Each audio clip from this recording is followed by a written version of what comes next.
everywhere along the line of experience, whether you're at school, whether it's in your family dynamics with your siblings or with your parents or with your guardians. Somebody would have spoken something over you and it would have had an impact and it would have shook you and it would have stayed with you.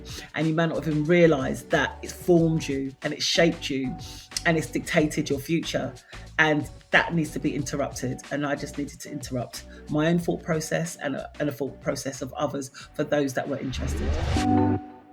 Welcome back to another season of Third Culture Africans. I'm proud to say Africa's #1 award-winning career and entrepreneurship podcast, voted for by you at the African Podcast and Voice Awards. I am Zeze Oriaikhi-Sao, your host. I'm obsessed with all things entrepreneurship, and our show is dedicated to igniting your entrepreneurial journey, sharing resources, and giving you the tools to pursue your dreams fearlessly. We celebrate artistry and stories from those brave enough to create something and succeed. Inspiring, motivating, and full of wonder, discover how those who succeed do it. Your support helps make this show bigger and better. Please leave a review on Apple Podcasts and join our community with weekly newsletters curated just for you. Let's connect on Instagram and Facebook at Third Culture Africans. Sit back, relax, and let's do this. Thank you, Lydia, for joining us on this week's episode of Third Culture Africans. Thank you. Speaker, coach, consultant, author, innovator, activist, and a champion for diversity and inclusion. Yeah. Does that summarize it? Wife is missing. Oh, wife? We'll throw in wife. Yeah, we'll throw in wife. I think that's very important. That's a job in itself. Yeah. Wonderful.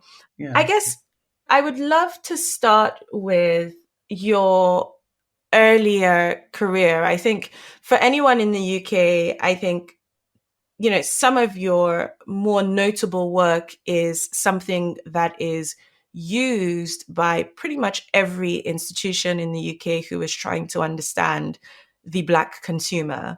Mm-hmm. And you created something called the Black Pound Report. Yeah. Briefly summarized. And in your own words, I think, I would love for you to share that with the audience. But I think it sort of mirrors something that's happened in the US and also in other communities like the Jewish community, where they understand the value of the spend that is coming out of a community. And I think for most Black people in Europe or across the globe, other than Africa, most are in the diaspora. Everyone's not in their natural habitat, are they? Yeah. And I think there's an understanding around economic power that tends to be lacking. I think we're seeing reports now and conversations more around, the success of, hair companies and slightly different industries where they're realizing that the Black consumer, has spending power. For the first time in the last 5 years, we saw a beauty company bring out enough shades that catered for a spectrum of darker skin tones, which was never done before. Mm-hmm. And I think some of your work has been instrumental in starting the conversation, but you've had an incredible career before arriving at your current place. Thank you. From, working within institutions like Channel 4, the NFL, I think your career has very much been geared towards an education of sorts, and without using, the buzzword woke, but it's essentially championing an awakening of people, whether that's, Black, Africans, African Americans, whites, Caucasians, any culture, but an awakening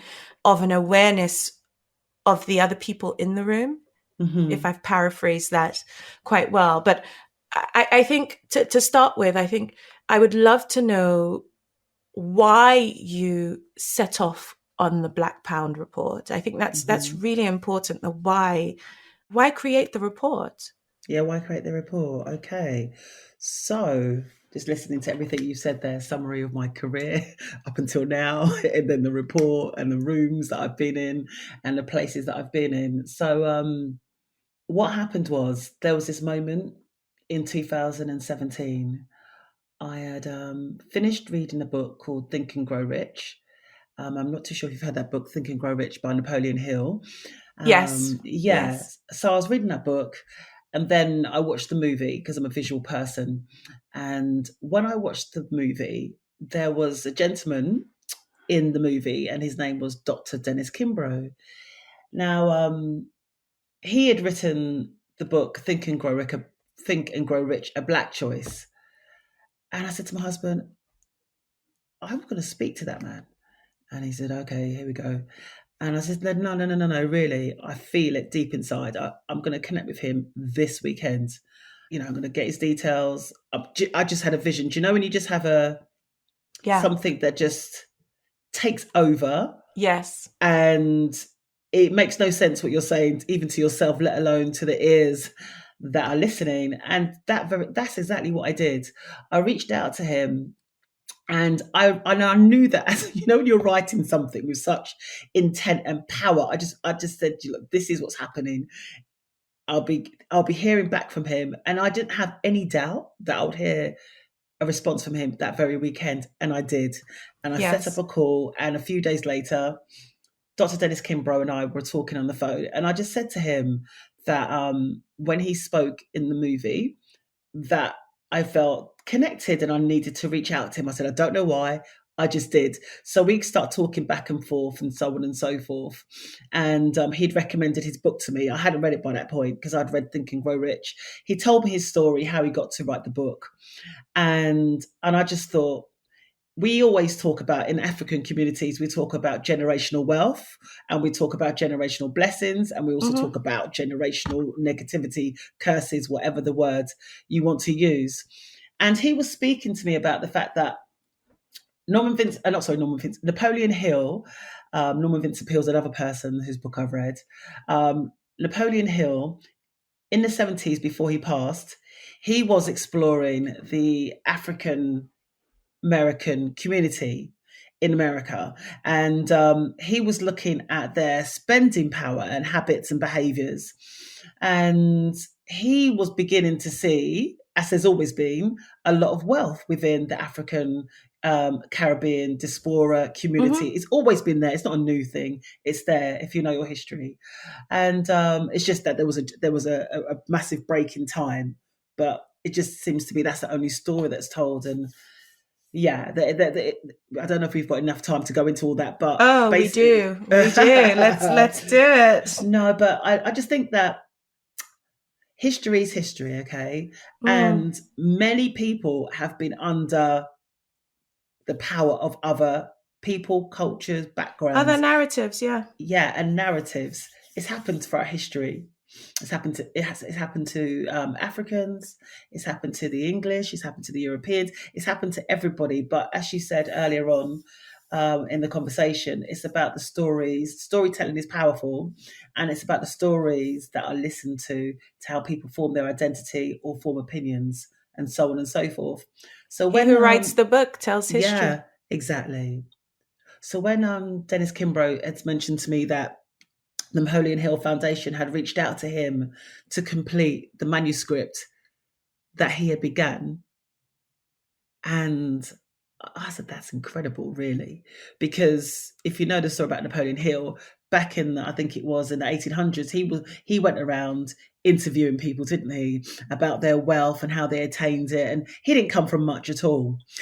He came from poverty, really. And he turned his life around.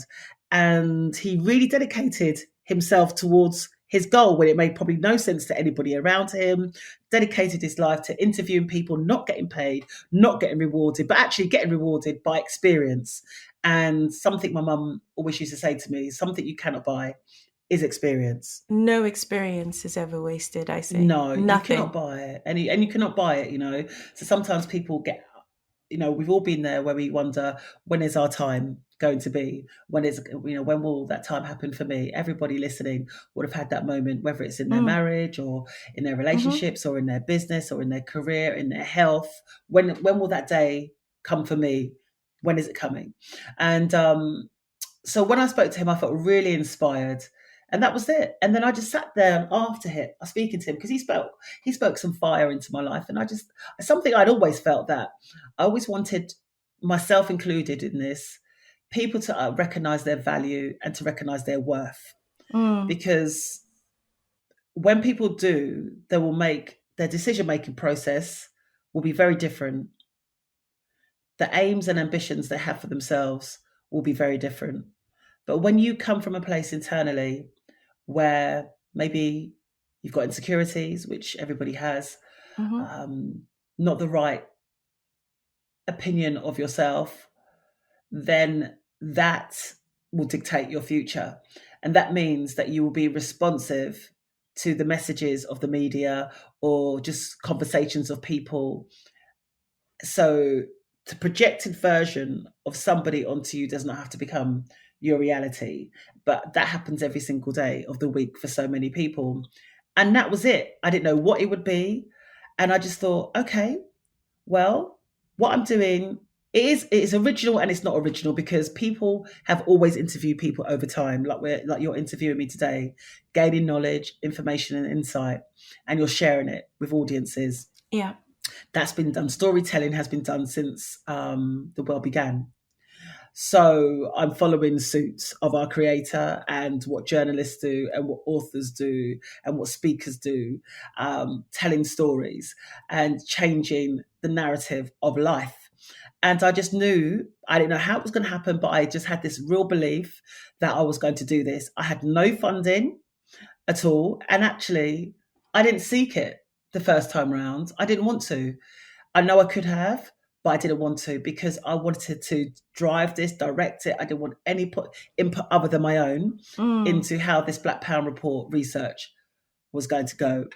I knew it was going to be successful. I didn't know what impact it would have, but I just knew that, like I knew, because it came from somewhere else. So it was something that had been gifted to me to carry. And that was that.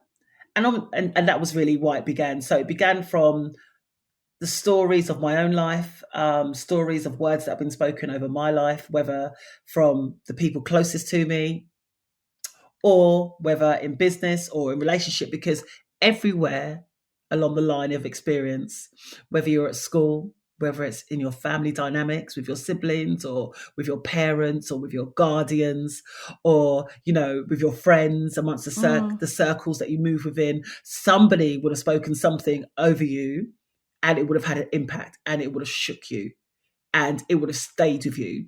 And you may not have even realized that it's formed you and it's shaped you and it's dictated your future. And that needs to be interrupted. And I just needed to interrupt my own thought process and a thought process of others for those that were interested. If we sort of dial back to your early career and starting from, I guess, your initial choice to begin in PR. Yeah. Before PR, I think you worked in an agency. I think, you've had a really, really, really incredible career. I think that's one of the things that struck me, which was, you've gone from, education into media, into sport. There are very few industries, and even like I think within your current hat, where you wear multiple hats, worked with Saatchi, etc. Yeah. To begin with, I guess early education that then takes you into the early part of your career, I think would be interesting, because I think there's something limitless about your career journey. Yeah. Which I'm intrigued to know where that would have come from. Where that drive and that attitude yeah, comes from. and also the inquisitiveness, because I think oftentimes we're sold this idea that, get a job you're in love with, you'll never work a day in your life or something, Yeah. And I think actually it's not necessarily true, is it? Because a large portion of us, of our society, are unhappy in their work. Yeah. But are working because they have, a To family, they make ends have meet and so on. Yeah. bills, they have, a lifestyle that they would Yeah. like to have. And there's a privilege in choosing.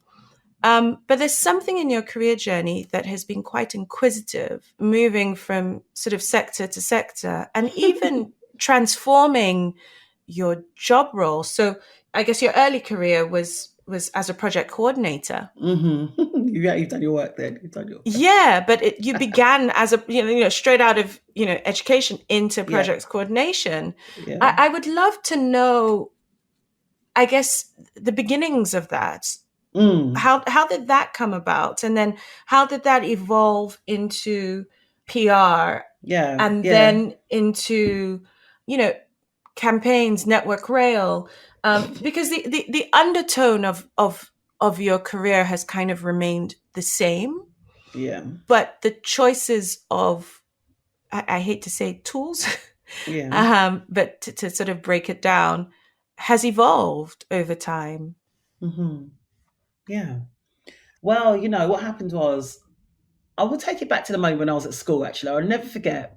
I enjoyed, we used to have this task in our English class. The teacher would say, okay, go away and come back on a Monday and write how your weekend was, And it just fed my imagination, go away, write about, what happens at the weekend. And even if something that weekend wasn't even that great, tidying up, helping around the house, all these chores, it fed my imagination. So I wanted to feed my imagination. I just noticed, my siblings used to say to me, oh, she's so extra, Mm, mm, They would say that she's so extra. And I didn't know what that meant, but I'd get lost in things. So, for example, I used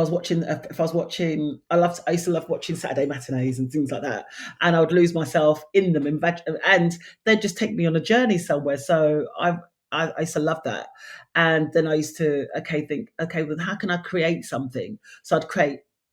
For example, if I'd be bored, if the entertainment wasn't out there for me, then I thought, let me create it myself. So I'd create something, collect comments, make it into a movie strip, create a box, make it look like it mm, was a revolving cinema. So I'd wrap the thing mm. around, and I would sit and I'd watch the Incredible. picture go really fast. All those sorts of Mm. things I would do. But when sometimes you grow up in an African household, those sometimes little gifts and talents are just seen as, oh, this is such a waste, Yeah. Just What's she doing? Cutting paper again. yeah. Leave my box. Why are you cutting it? Exactly, all of these things, and I can see my mum sometimes looking at me thinking, "Oh gosh." Anyway, but she never discouraged me and spoke negativity over me. She just wanted to push me to Mm, be the best that I could be, and that was that. She never. I don't ever recall her ever speaking really anything or negative over my life. She'd be speaking tough words over me, but and I felt like it was negativity. But at the time, when you can reflect back, it wasn't.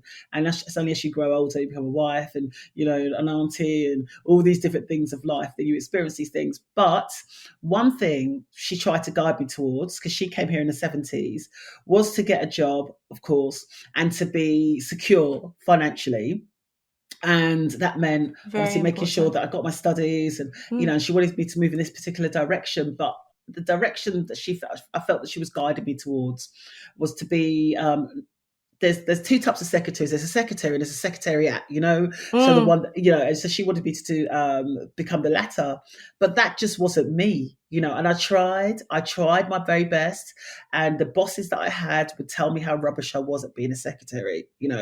They would literally say a word which I won't repeat over here. They would say to me, and I just thought, oh my god. And also, I felt like a bit like a lion in a cage. mm, If you go to a zoo, mm. you can imagine there's this lion is just crawling Yeah. around, and if that door's open, you just don't know what's going to happen you know what's going to happen. You're going to be demolished, Mm. And I used Yes. to feel like that at work. I used to feel I'm just waiting for this opportunity just to be something different, and that fire within me just grew. And then I was really blessed when I went to college.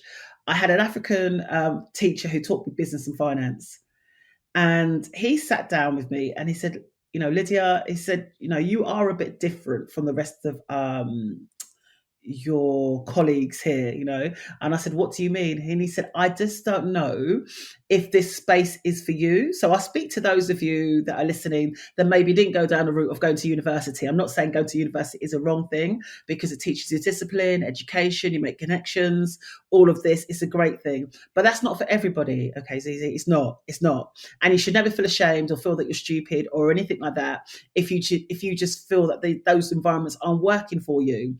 And I did go to college and I did study, you know, I did do a diploma, BTEC diploma in business studies, and I did enjoy it, but I wanted not just to be listening to it in the books, I needed to be taking it somewhere else. So I remember at something like 17, 18, they asked us to do a business project, and I just said, right, and I got all the girls together, and I said, why don't we just do like do an event, you know? And they said, what do you mean? And I said, let's call it like an extravaganza. I remember designing the together we designed the flyers, and it was black and it was gold, and it was called something extravaganza.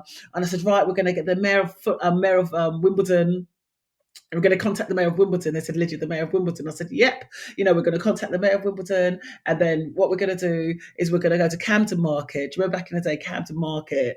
It used to have, not so much how it is now, but it used to be amazing back in the day. It was Shoreditch. Wasn't it? It was Shoreditch. Yeah. And it's now, yeah. You know, and the clothes that you used to be able to buy there, and they were just creative mecca, really. It was brilliant. So what we did was I got a group of us together. We went down there, and I noticed that I was really pushing it. I had people doing different things, but I'd go up to the designers and I'd say, look, you know, you got great clothes, but you're only here on whatever day. What about if I gave you the opportunity to put your clothes on a platform, on a fashion show? You know, you get to sell your clothes at the event, you get to do a discount, and also, you know, we're remodeling them for you, and so on and so forth.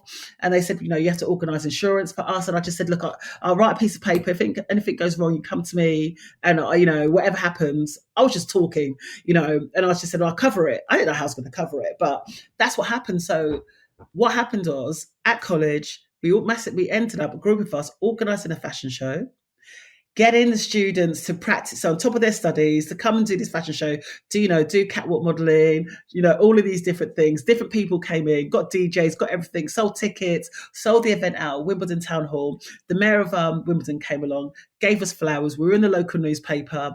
We had also branches, shops like Miss Selfridge, Miss Selfridge. Yeah, it still exists, doesn't it? Yes, Miss Selfridge. Yes. Give us clothes as well. And all we'd signed, I'll be honest with you, was a piece of paper to say that was our insurance to cover it. And obviously, because we were from college.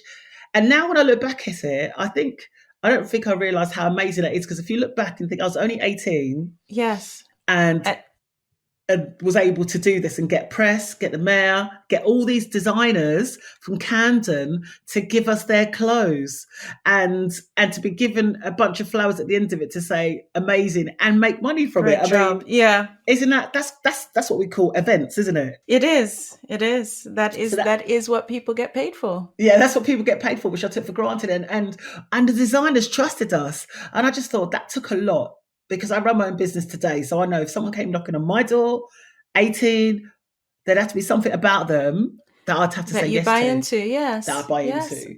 Yes. And that's what was my amazing memory. And Mr. Mongi, my teacher, just said to me, literally, go out there and make it for yourself. That's what he said to me. That was the teacher. He said to me, go out and do it. He said, because I just don't think this place can actually hold you. That's what he said to me. And that was it. I think obviously that must, if I'm speaking about him today, then he obviously had an influence in my life. And then again, I still had my parents and my mum on the other end to say, go and be a secretary, go and do this, you'll be paid, this, that, and the other. So, so I followed what she said. I went to work for this company. They were called they're now called the Work Foundation. But at the time, they were called the Industrial Society, and they were situated in Pall Mall, up in London, you know, near the Queen, and so on, and so forth. So I went to the interview, and I had this type of, I don't know if you call it. It comes from also some of the friends that I hung with. This thing of, are you just going to get it anyway? Just go. You know, they think they're interviewing me. I'm going to interview them as well. You know, I had that attitude. It wasn't as though I'm going to this interview. Obviously, I want the position, but I had this thing about me that when I walked into that interview, that I was also interviewing them as well, because I needed to know, did they, they deserve to have me there? They Mm. deserve to have me Yeah. there. I Yeah. was a bit like that. I mean, I don't know if I 100% believed it, but there was something in my head that drove me to behave that way. Does that make Yes. sense to you? 100%. Yeah. And I'd say that was one of the first, I believe that very first role helped me a lot, because number one, you could just say I had positivity right beside negativity, Yes. So I had a terrible boss who used to swear at me. Oh dear. Yeah, she used to say to me, "You are at this job." Really? Yeah. Can you now that if that was said in this current day, where she would have gone, don't you? Yes. Yes. Exactly. You know what would have been happening to Wow. her. You know that I probably wouldn't have had to work a day in my life. But Yes. I Yes. didn't know my rights or anything. I didn't know anything back then. All I knew is Mm. that it upset me. And I remember coming home and saying to my mum, "This is what's happening." She said, "Okay, you still have to go to work. Yeah, you still have to go You still have because to they come go." from the generation Yeah, of, yeah. that's normal. And so what? Yeah, and You keep it exactly, pushing. exactly. Keep pushing. Or if I came back from school and I said, "Look, someone's bullying me," she said, "Okay, and so what? Next couple of weeks it'll be someone else, or if not a couple of weeks, in a few months." And she was right. So she just pushed me back into situations. She didn't mollycoddle me when those negative situations were happening. Um, but I remember this woman; she was so horrible to me, and this was in the time when they used to, they used to smoke in the office back then and stuff, like, you can't smoke in the office now, but then you could smoke in the office and Yes. things Oh like that. goodness. One forgets, I right? know. That Yeah, you forget smoking this. indoors was Yeah, was smoking was indoors was a norm. thing. Can you believe? Mm. And I remember thinking, this woman, I used to think she's so horrible. When you just think that used to dread going in to work. I used to dread it. And I just think this, and then I remember one day I was on the phone and she heard me on the phone, or somebody else did, and something happened. They said, "You just sold this thing effortlessly." Oh And wow. I just said, "Well, yeah," because I just listened. Yes. Yes.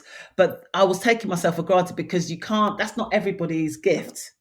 Do you see what I mean? So I speak to people again out there that some of you, I don't know if you can resonate with this yourself, but there'll be some things in life that God gives you, Yeah.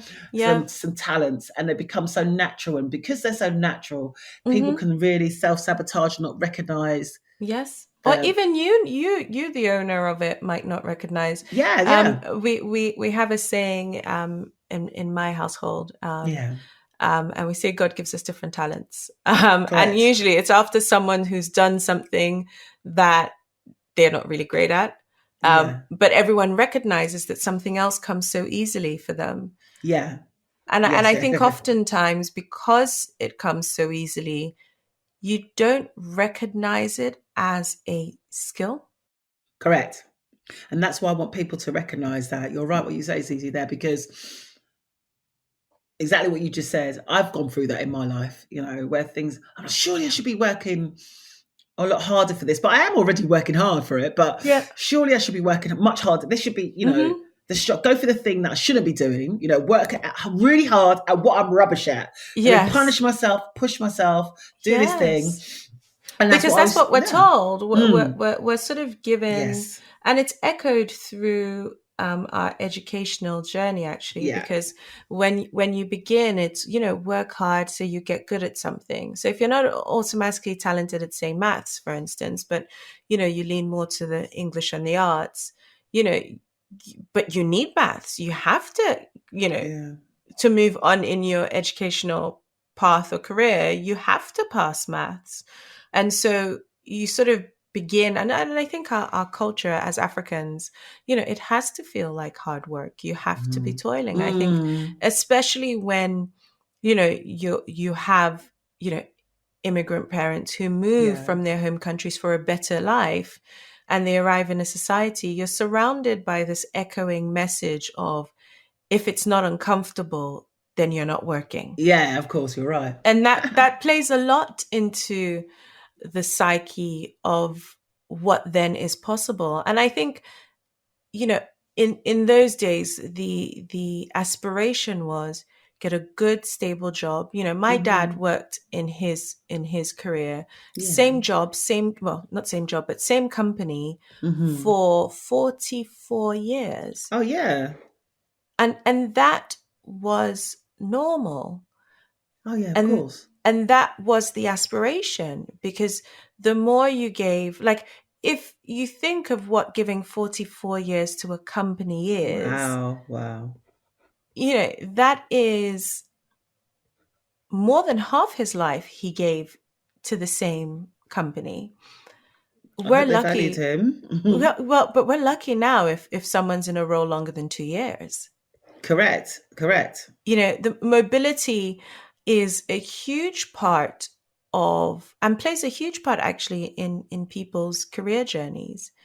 And looking at your journey, especially falling into, as it were, your purpose in the early days, and realizing that you can command a team of people and make something out of nothing. Yeah, I do also remember there was an ex I dated, but he used to work in sales.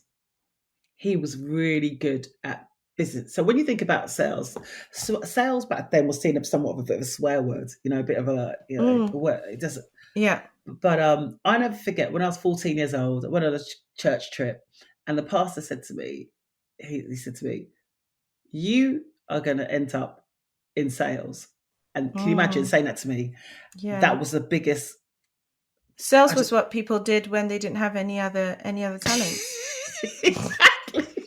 But it's true. But well, that's how we saw it in that's the how we African perceived community. It. You sold because you had no other talents. You just couldn't do anything else but just talk.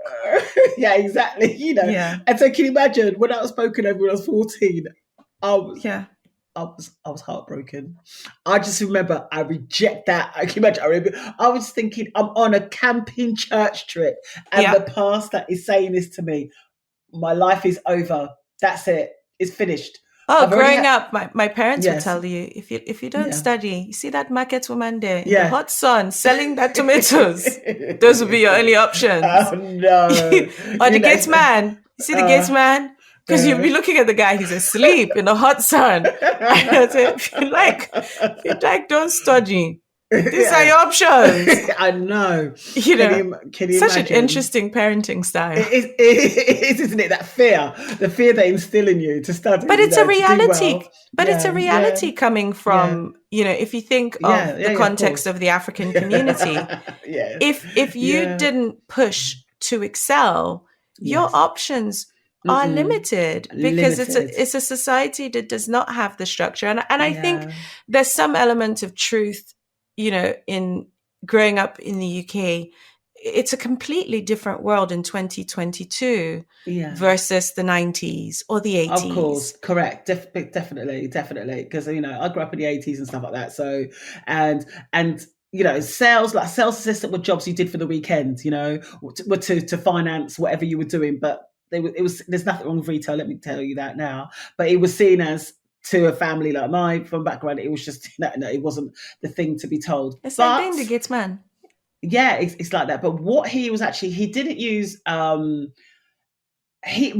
pastor was, we lived and grew up in Fulham, and he was from Chinese heritage, and so actually the words that he spoke was, what he was actually saying to me was, you have a gift of persuasion. Does that make sense? What he was saying, and when you think about sales, what is sales? Sales is the art of communication, the art of selling an idea and having somebody say yes to it. Okay.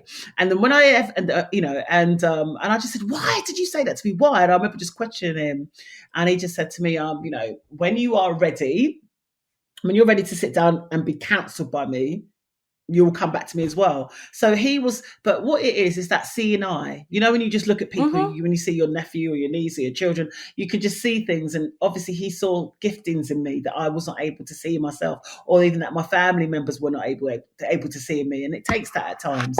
So when I followed the trail, and then one of my exes, he taught me the skill of communication. He said, right, sit in front of me, and I'm going to train you to do a job interview. And by the time he finished training me for this job interview, I was sweating.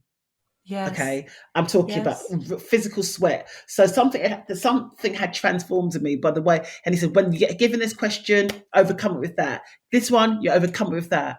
And because I was so young at the time, when I say young, I was like 18, 19, it had a massive impact on me. So therefore, I feel that's what that is what had influenced me when when I was in a position to be interviewed. So when I went for the interview with the Industrial Society, I remember thinking, blah, blah, blah, blah. And I said my piece. And next month they contacted me and said, you've got the job. And I was like, okay, right.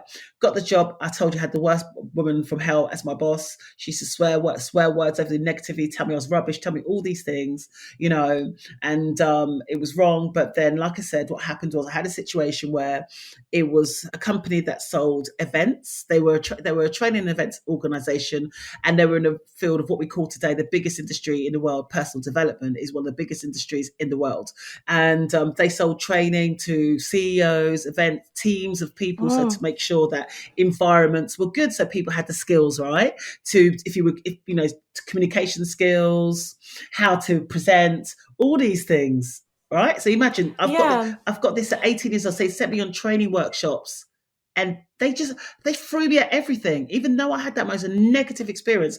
Besides it, when they saw that I was good with people, I was in this situation where I was put on these training courses, Mm.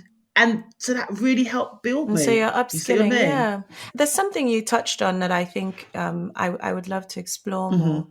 which is the Yeah. concept that you don't actually have to work at communicating, or you don't have to work at the softer skills that determine success.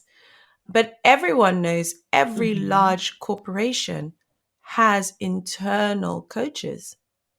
Yeah. Now, Mm. there's something Yeah. in that I think gets lost in the sauce, especially within our community, where we start to think of and today and it'll be interesting to hear your views on this sensationalist explosion of coaches on social media.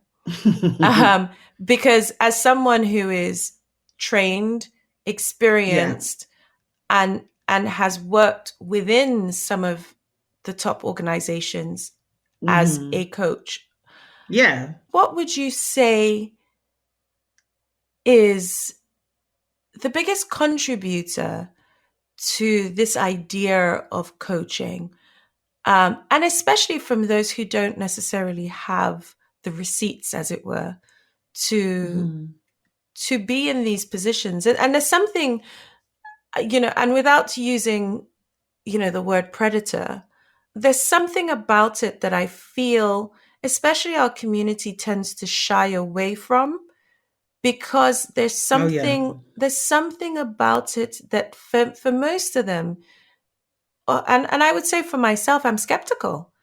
Really? In the beginning, yes. Like when I Yeah. when I Mm-hmm. meet someone and they say they're a coach, and Oh what, yeah. like, and I'm happy to invest in my mental health.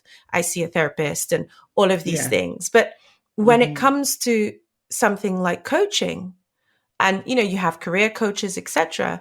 Within our community, I think there is we see it the same way as we see doctors and certain parts of medicine, and I Mm-hmm. and I often wonder where that comes from. Yeah, that okay. Again, yeah, I understand. I understand. um Well, yes.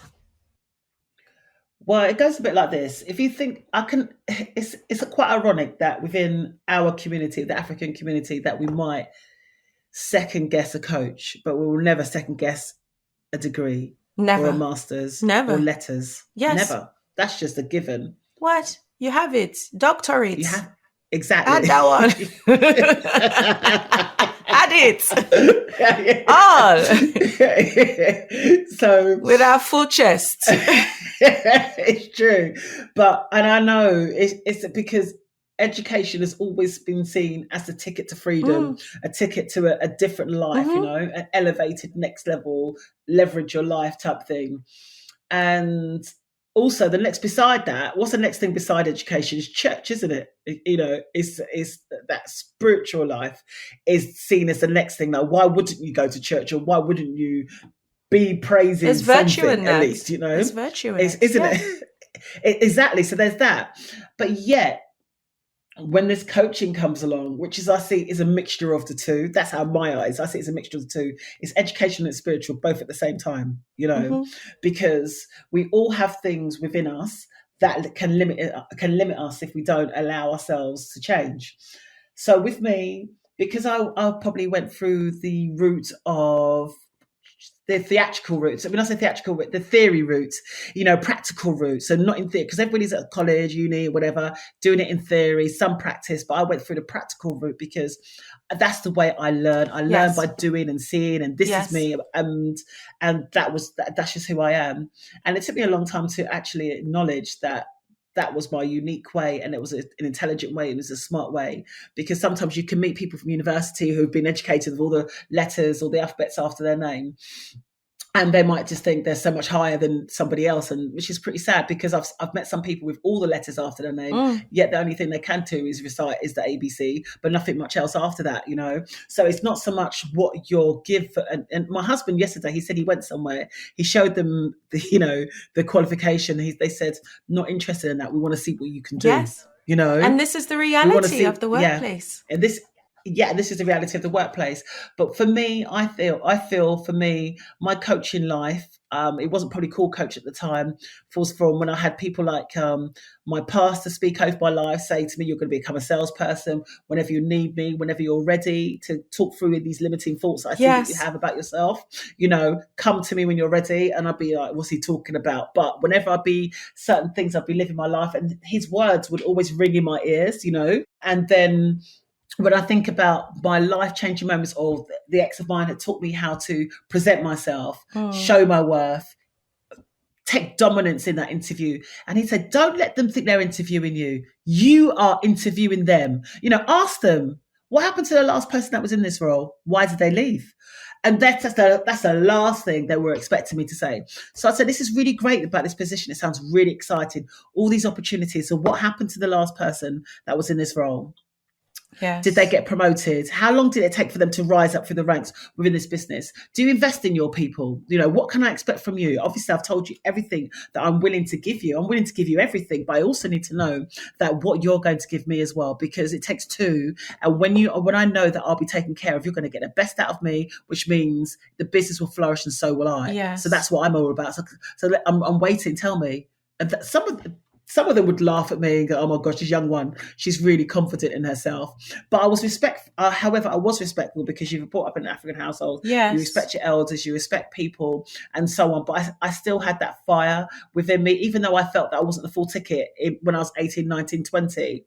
But what happened was, after I finished working for that business, I had all the training, I moved into business development. It wasn't called business development at the time, but that's exactly what it was. I was working there, making £10,000 a month for the department. Incredible. That's a lot of money, even in today's standards, isn't it? It is, yeah. For one employee, yes, that's 120k a year that you're generating. Yeah. Mm-hmm. That's what I generated for them back then. And I was like, wow. And anyway, so I did that, and then afterwards, I just thought, you know what, Zeze, I'm bored. I'm bored. I need to move on. And so I just thought, you know what I'd like to do? I'd like to work abroad. And my mum said, pardon, she was so proud that I had this job.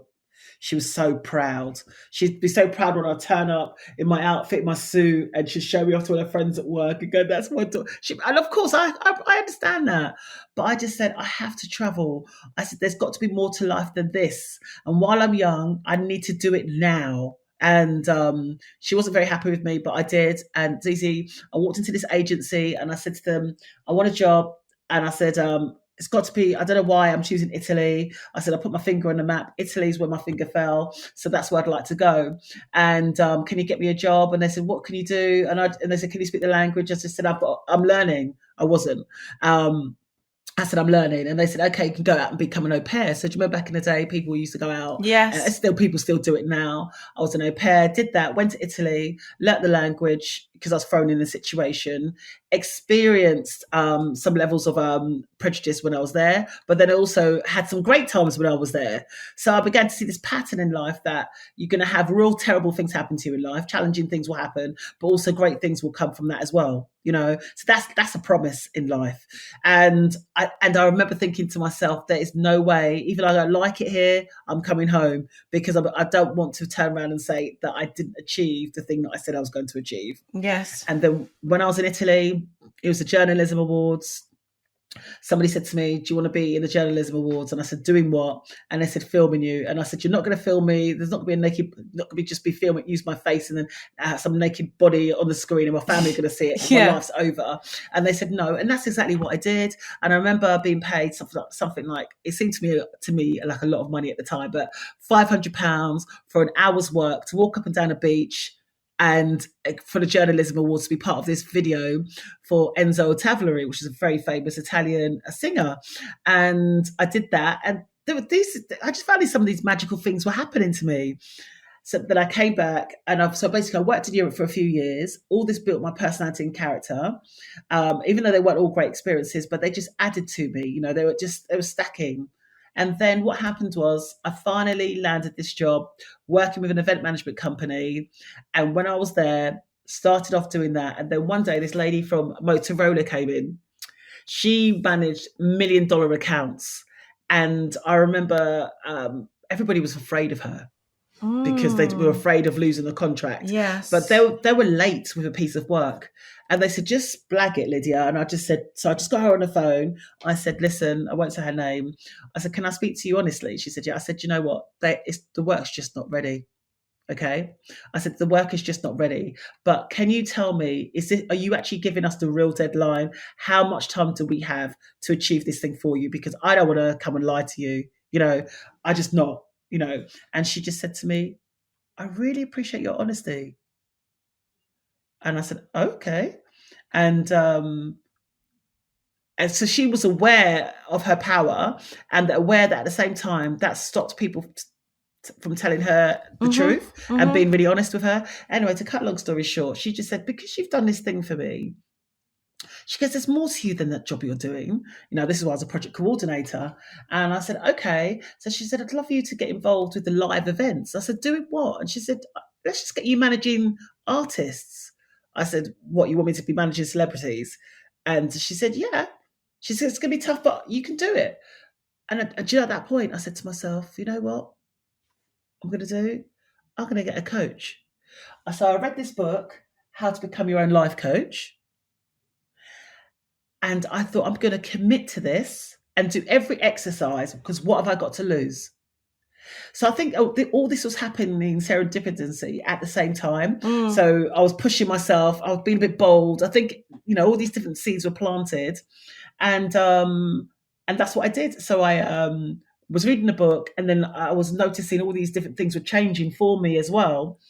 And I got the opportunity to go to this live event, be at Earls Court. I think there's about 5,000 people over the space of every day. There's 15,000 people over the weekends. Looked after, Jamelia, looked after So Solid, looked after Romeo, looked after the Blazing Squad, looked after all of these people. And I'd meet them, looked after Edith Bowman from, Capital, all of these people, and Javine, all those artists of that time that were really famous. And when I was with them, I noticed they felt really comfortable in my presence. And they would all talk to me and have confidential conversations with me, which I'll never repeat. And I also noticed that I cared for them as well. So I cared for, not that they were the first people to show me that I cared for people, but I was interested in their outcome. So before they go on stage, I go, right, this is what's going to be like, this is what's happening. Okay, this is what's happening. You're going to be doing this, you're going to be doing this. Be confident, go out there, blah, blah, blah. And then they would and then I would see the other side to them that other people probably wouldn't see. Yes. And I thought, you know what, I've got a natural thing here where these artists, people in very pressurized roles, take confidence in having me around. And I thought, that's not easy. And then I had my woman from Motorola in a way, being a bit of a mentor to me and telling me to, if there were situations that I found tough, she just told me, if you want to be in this industry, toughen up, get some thick skin, you know? And I'd be like, okay, a bit similar to like my mum's presence. She was a bit like that. So I've had these people around me. And so it went from there that my career path just changed. So as soon as I got given that opportunity to be at live events, she spoke it over me. I followed through, and then I just had this in my head that I want to basically look after artists, coach them, help them. So if you think about it, it's a bit about being really good with words, being good with communications, and being good with people, helping people feel confident, people listening to you, guide them, you coach them, you direct them, you're managing their PR. It kind of like evolves into one. Do you see what I mean, Zeze? So that's how it happened. I think oftentimes the power in communication can get lost.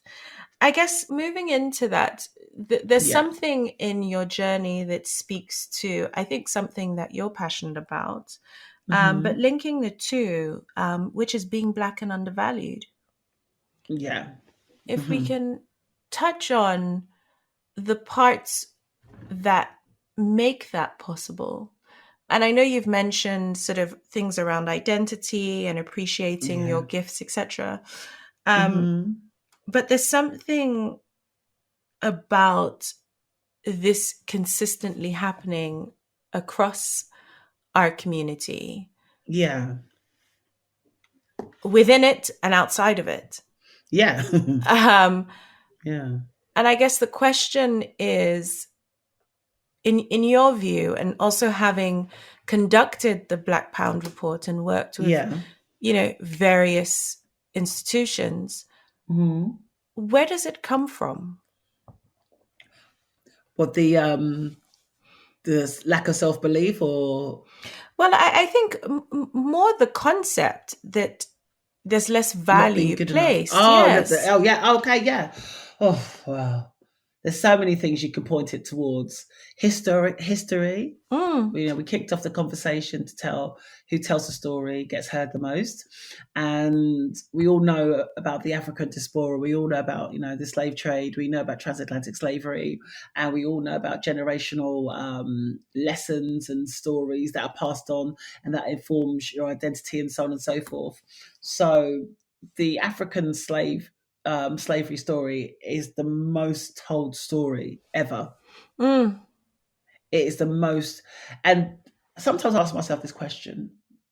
Imagine I lived in that time and it's 100 years from, or 200. What would I want for my future generation? I ask myself.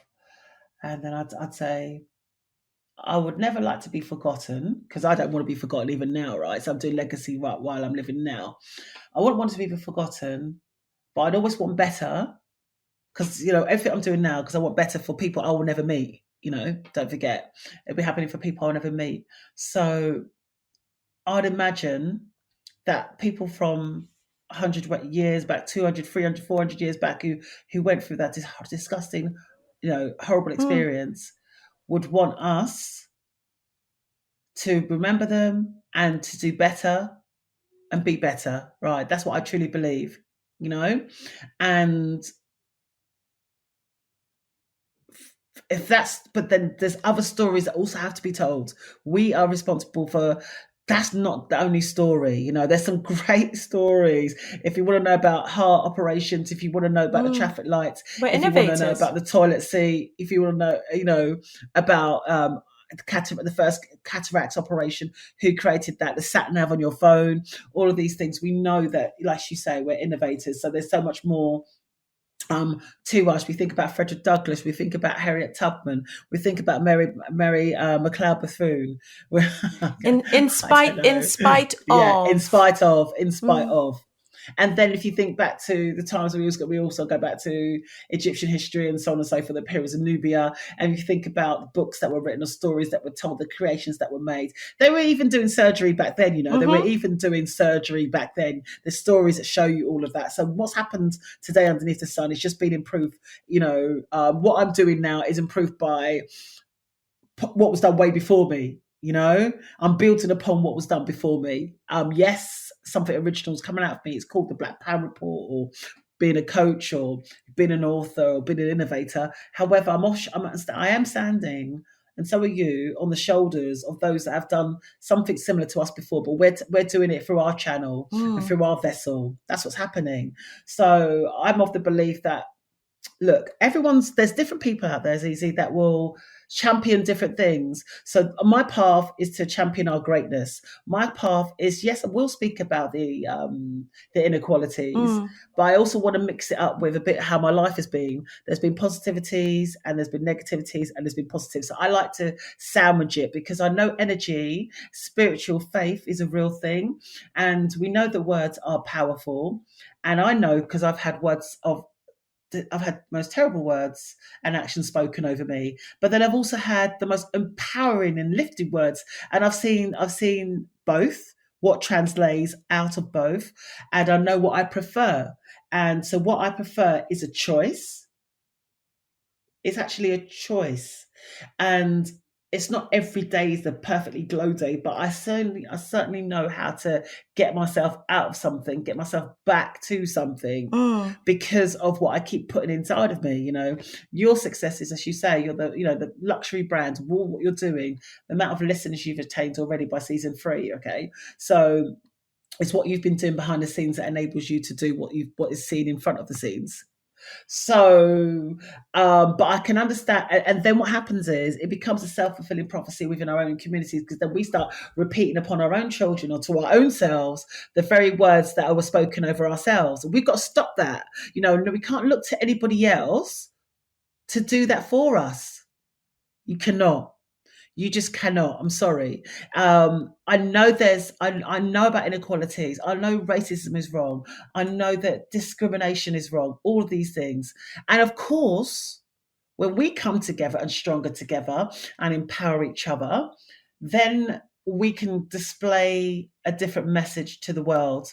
However, if I was to sit here every day going, "You owe me, you need to do this for me," it will not happen.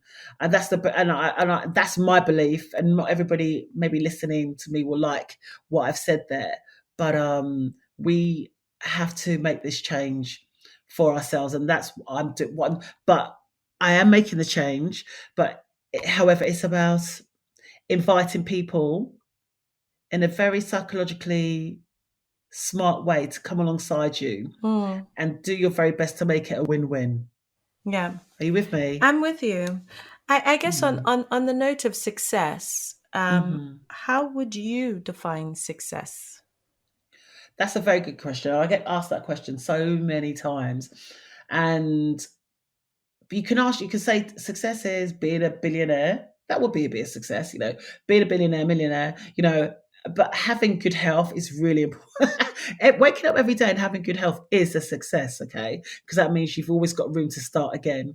However, it's about you deciding for you what that is for you. It's got to be personal to anybody that's listening. You have to define, does success mean to you is it being happily married, having children, or is it having a business, having a career, creating a legacy? Is it all of it together? You decide what's successful for you. But for me, what it means to me is actually having an influence, having an impact. I wouldn't want to live this life without knowing that I've made a difference in this space that I've been in.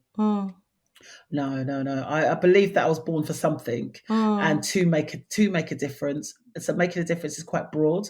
So I believe I'm born to turn around the negative experiences that I've been through, turn them into positives, show myself, first of all, that it's possible, and then show others it's possible. Because if you can't show yourself, then you'll only be faking it to show other people. You have to be real and do the work inside yourself.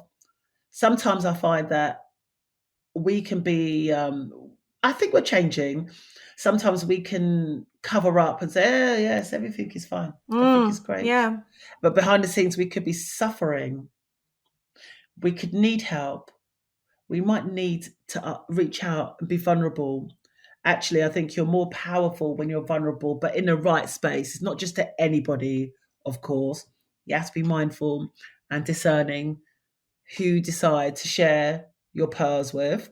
and hope they come back not crushed, but sometimes you'll never know, because sometimes the people that you think that, yeah, there's absolutely no way that they're going to do this, they do, and the people that you doubt end up not. So that's Yes, life for very you. true. Have you not experienced that? 100%. Sometimes it could be close people in your proximity that might not have the best interest for you. Yeah. And the reason they might not have those best interest for you is their own shout, is their own story, is their own You never experience. know what anyone's going through. No, you do not. What would you say has helped you along the way?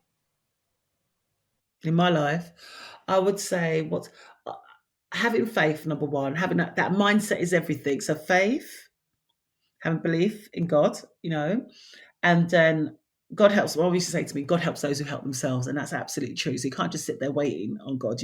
Of course, you get people say wait on God, but you have to move. You have to move. I love reading books. I'm always listening to Audible, reading books consistently. I love to interview people, and or listen to people's stories, take nuggets from that as well.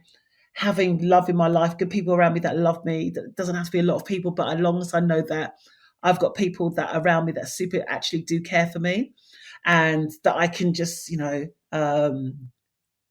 take the cape off. Sometimes we can be so.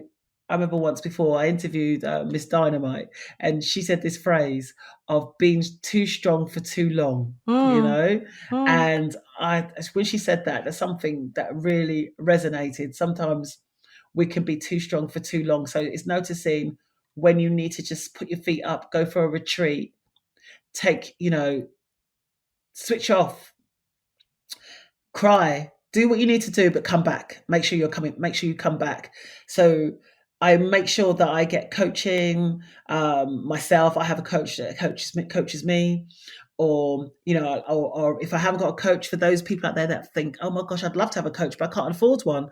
Well, you know what? Invest in Audible, or listen to YouTube, listen to your podcast like yours, Zeze. There's always something you can do to educate yourself, even from ground zero.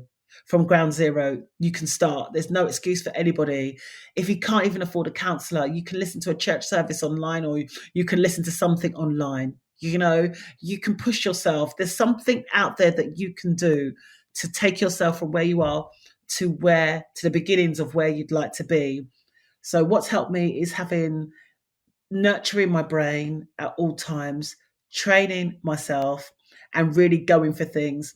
When I did the first Black Pound report, even my own husband, I'll be honest with you, he was like, you're not working right now. You're just literally putting you're putting everything on me and this, but I just said, I've been called to do this. And he said, I think you've been watching too much telly.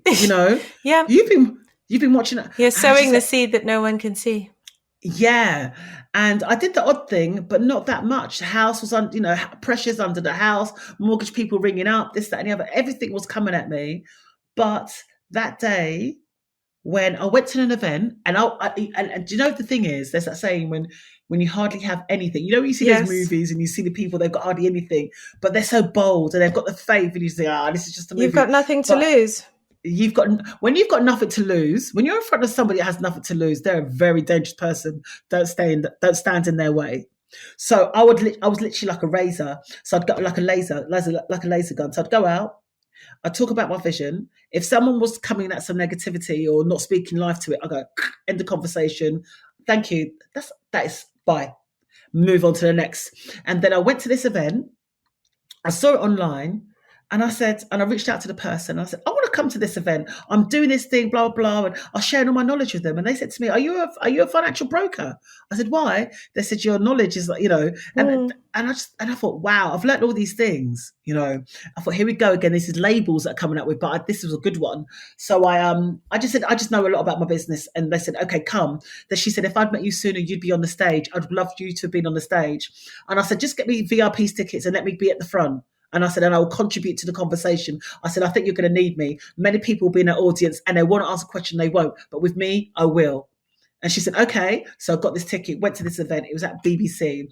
Who was there? Saatchi. Mm. Saatchi and Saatchi were there.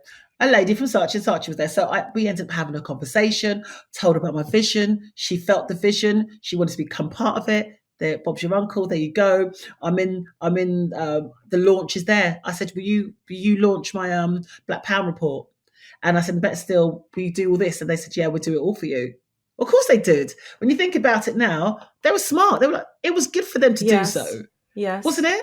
Yes, this is true. And it was amazing. And then Channel 4 came along. I mean, Channel 4, BBC, all the Sky, everybody from everywhere came. Yeah. Everywhere. It only ever takes one person. Yeah. And that was amazing. I love this quote, and I probably will paraphrase, but you don't have to be able to predict the future. No. In order to play a big part today. Yeah, I like that. Yeah. What's your favorite quote? Oh gosh. What is my favorite quote? I don't know where it came from, but the biggest thing it would be is, oh yeah, that's it. What people say about you does not have to become any of your business. Does that mean it's none of your business? You don't have to become that. I don't think it's exactly that. So I'll paraphrase like you did. But what it is that the words, Zeze, that somebody will speak over you does not have to become your reality, you know? And what people have to say about you is none of your business. Because when you make what people say about you your business, your life is done. It's over. And true. Another one is, actually, now you've asked me, is get out of your head, otherwise you're dead, right? And because we have that chatterbox that can go on. And that chatterbox can tell you some very bad things. You're no good. You can't do that. They're going to laugh at you. So that's why they say, one of the coaches, I think it's Tony Robbins, says it's 80% psychology and 20% 80% psychology and physiology, and the rest is in action. Do you see what I mean? Yes. So 80% and everything I do believe is mindset. That's why you have to be careful who you surround yourself with, the conversations you'll get into, because I'm sure you've experienced this before. You would have been in a conversation or been in a space of people, and before you know it, it feels as though you've had the vampires just taking away everything about you, and you're left with nothing. So and that's not I don't mean that to say to put people down, because people can have a bad day and not give off good vibes. I'm not talking about that. I'm talking about that your ideas. That's why it says in the Bible, don't cast your pearls amongst pigs. And it's only when you get older you realize that, oh my gosh, I really now know what these Bible quotes or these quotes mean. Who you surround yourself with is incredibly important. Or what you cannot do does not, what you cannot do does not exist, God. There's that saying that and it's so true, and it's so true. But yeah. Mm-hmm. I feel like we need another episode. It's been incredible having you on the show, Lydia, and thank you. Your openness. And I think that the one thing that sticks out the most with your career and what you've been able to do is being fearless, and also leaning into being inquisitive and questioning, and question why not, I think that is so profound, and speaks volumes around some of the anecdotal stories that you've shared today. Yeah. So thank you. I think you're incredible, and I think the work you've done, especially in the UK, to highlight the value of every black, brown, every black, brown individual, whatever intersection, whatever. Consumer has really been pivotal in moving the conversation forward, and we're seeing representation of ourselves across different spaces. And we are. If you think of each and every one of your experiences, none were lost. Each one had to happen to bring you to the point that you're at now. So thank you so much for giving your time, coming on the show, sharing your journey. It's been an absolute pleasure. Thank you very much. Thank you. And I can't wait to listen to the show. And my last thing I would say to all the listeners, from whoever's listening, uh, beyond the African diaspora and beyond that, but first of all, to the African listeners, or from people from Africa, black and brown people from all intersections, whoever you are, whatever your agenda, whatever it is about you, that it's really important that you have to write a vision down. I know I'm not the first person, I won't be the last person to say it, but I always write things down. If I want to achieve something, and you never know when, like you said about being a predictor, you never know when that's going to happen. I never knew that in lockdown, that I did the first piece of research, but in the lockdown when everybody, all the consumer, all the news, all the economists was talking about we're doomed, look at society, look what's happening. But that was, again, that moment I went to do the Black Power report, and if I'm allowed to mention them, News UK, who do the Times, supported me to do it the second time round, and Channel 4 did as well. And they are invested in it, and they have delivered campaigns for like Tesco's, NHS, using Black Power report data, because it gives more insights to who we are. So it's by us, for us, isn't it? And there has never been anyone in the United Kingdom that has ever funded data and has also got partners to deliver data, which data informs everything, or that has explored the Black, Asian and multi-ethnic consumer in the United Kingdom. Our spending power after paying everything is 4.5 billion per year. What we spend is incredible. So just remember that brands need you, businesses need you, and it is challenging out there, but do not give up. Be careful how you speak about yourself. Be careful who you associate yourself with. Keep it positive. Be mindful of what you're going to share online, and make sure you've got a support network for yourself when you do have those moments. And listen to podcasts like this. Keep building yourself up, and get a coach and invest in yourself, because you'll never lose from investing in yourself. Very sound advice. Yeah. Very sound. Thank you so much, Lydia. Thank you for Zeze. coming on the show. Take care. Thank you to over 20,000 of you that have tuned in and have continued to tune in. Because of you, our show is now distributed on Vodacom Africa's platform, My Muse. Your support helps make this show bigger and better. If you're a fan of the show, we would love to know. Please leave a review on Apple Podcasts and join our community with weekly newsletters curated just for you. Check out our free resources on entrepreneurship, productivity, finance, and leadership at thirdcultureafricans.com. You can now catch special episodes with video on YouTube at Third Culture Africans. Let's connect on Instagram and Facebook at Third Culture Africans. Let's do this.